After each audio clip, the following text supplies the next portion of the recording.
Halo semuanya, kembali lagi bersama gue si RY dan terima kasih telah mampir ke channel ini ya. Jadi ada sebuah pertanyaan yang lahir dari kolom komentar yang entah kenapa gue pun berpikir ulang gitu. Jadi si komentarnya nggak sempat gue screenshot itu gara-gara gue bukanya di handphone ya. Gue screenshot di HP dan HP gue masih dicas, baterainya mati.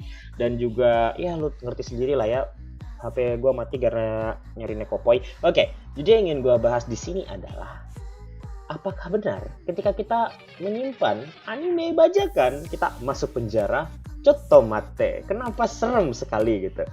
Gua gak habis thinking gitu ya, dan tadi gak habis thinking mulu. Kok bisa kita menyimpan yang bajakan-bajakan lalu kita masuk penjara gitu? Kok bisa gitu? Jadi kalau misalnya ada sebuah hard disk di jalanan isinya anime bajakan, apakah nanti harddisk itu masuk penjara gitu? Siapakah yang masuk penjara? Pemiliknya atau mesinnya? Loh, kenapa bisa masuk penjara? Emang ada peraturannya? Oh, ada. Ada. Jadi gue jelaskan aja peraturan yang berlaku di negara ini. Gak usah jauh-jauh ke Jepang deh, karena gue nggak tahu peraturan di sono ya. Gue anak hukum sini, bukan anak hukum sono gitu. Jadi yang harus teman-teman sadari adalah kita itu dilarang menjiplak, menduplikat, memodifikasi tanpa izin, memperbanyak tanpa izin, itu nggak boleh. Jadi 4 hal itu dilarang kalau kita membahas hak cipta. Dan karya dari anime itu jelas namanya hak cipta. Kalau kita menyimpan di handphone, artinya kita 1 menduplikat, 2 memperbanyak, kan itu sudah hukumannya 15 tahun penjara. Wow gitu.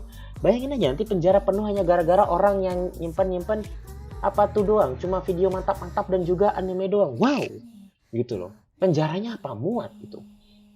Apalagi yang nangkap juga punya juga gitu. Wah, gue punya video Eromanga Sensei ilegal di HP gue. Dia masuk penjara sendiri, dia borgol tangan sendiri.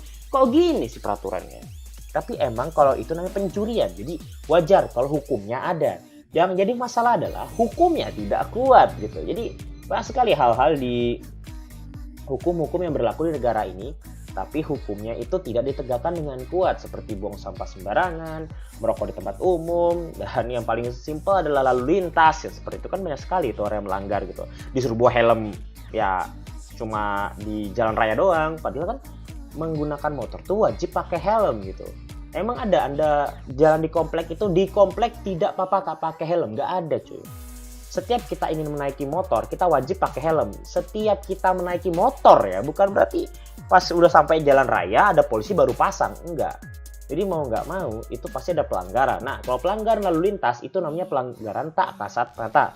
Artinya pelanggaran yang dilihat langsung oleh pihak berwajib atau para penindak.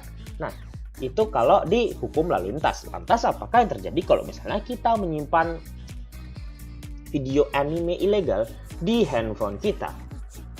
Oke, gue bahas dulu bagaimana caranya orang bisa ditangkap polisi. Yang pertama adalah dasar hukum. Jelas, udah dasar hukum gitu. Negara hukum harus punya dasar hukum. Kalau nggak ada yang ngibel namanya. Yang kedua, pelapor. Harus ada yang lapor kan. Yang ketiga, korban. Loh, ini nggak ada korbannya gimana ceritanya? Yang 4, terdakwa atau calon tersangka. Itu harus ada. Dan yang paling penting dari semua itu adalah bukti, ya kan? Itu penting.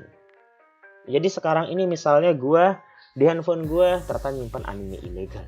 Lalu ada teman gue yang bilang, halo bro si RY, teman gue yang paling ganteng biarpun gue tidak gay, bolehkah Watashi wa meminta anime yang ada di handphone kamu gitu?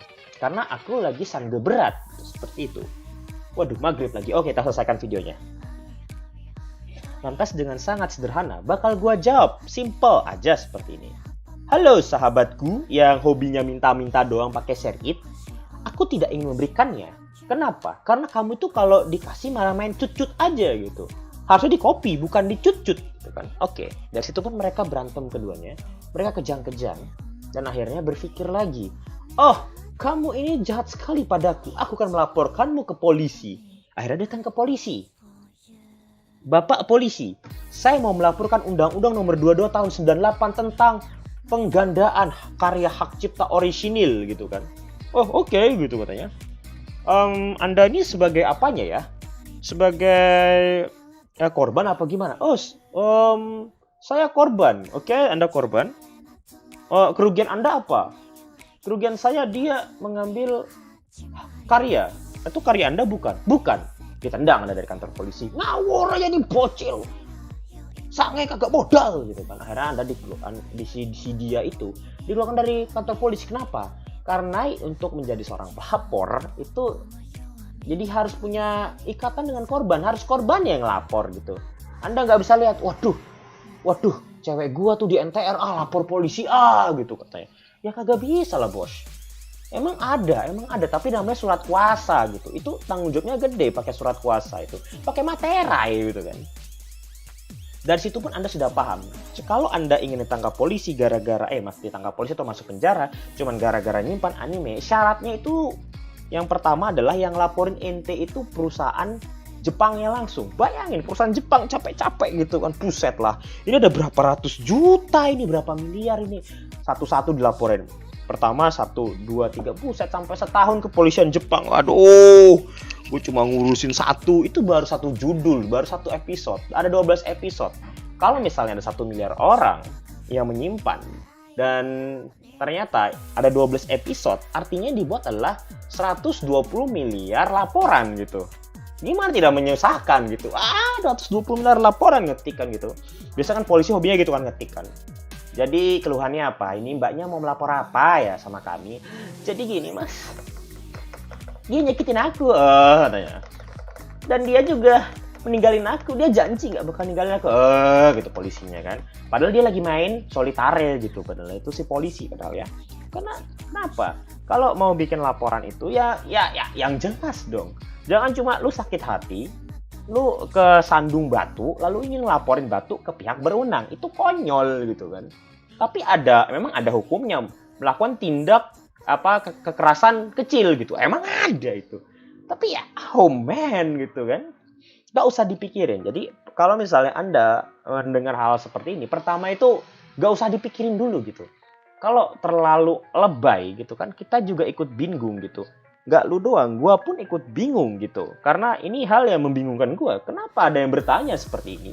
Dan ternyata dia mendapatkan informasi tersebut dari artikel di sebuah situs yang membahas tentang hal-hal seperti ini. Jadi ya tidak apa-apa sih. Lagian di sini kita cuman berbagi gitu kan. Biarpun gue sebenarnya bukan anak hukum dan apa yang gue barusan omongan tuh ya ngawur juga sebenarnya. Pokoknya kalian kalau di channel gue ini jangan kaget kalau gue bicara ngawur karena udah jadi kebiasaan. Oke, itu aja yang bisa gue sampaikan di video kali ini. Terima kasih telah menonton. Gue Cibu and see you next time. Widih, bisa juga lu Cip.